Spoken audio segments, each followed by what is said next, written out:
എല്ലാവർക്കും ഡ്രാമ റിവ്യൂവിലെ പുതിയൊരു എപ്പിസോഡിലേക്ക് സ്വാഗതം. ഇവരിങ്ങനെ ഷോപ്പിങ്ങിന് വന്ന സമയത്ത് ഒരു കില്ലർ ഇവരെ അറ്റാക്ക് ചെയ്യാൻ വേണ്ടി ശ്രമിക്കുന്നുണ്ടായിരുന്നു. ഇവൻ്റെ ബോയ് ഫ്രണ്ട് അവനെ രക്ഷപ്പെടുത്താൻ മാക്സിമം ശ്രമിക്കുന്നുണ്ട്.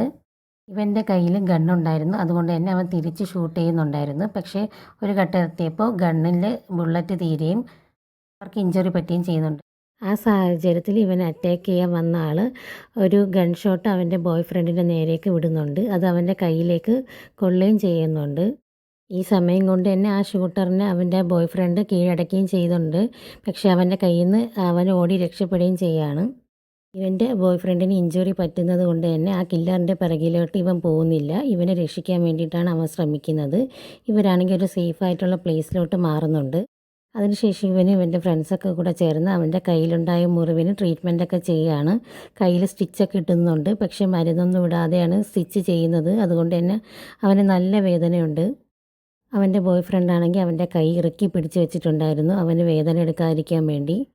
അങ്ങനെ ഒരു വിധത്തിൽ ട്രീറ്റ്മെൻറ്റൊക്കെ കഴിഞ്ഞിട്ടുണ്ടായിരുന്നു. അവനൊന്ന് ഓക്കെ വരികയും ചെയ്യുന്നുണ്ട്. പക്ഷേ അവൻ്റെ ഈ അവസ്ഥ ആലോചിച്ചിട്ട് ഇവന് നല്ല വിഷമമൊക്കെ ഉണ്ടായിരുന്നു.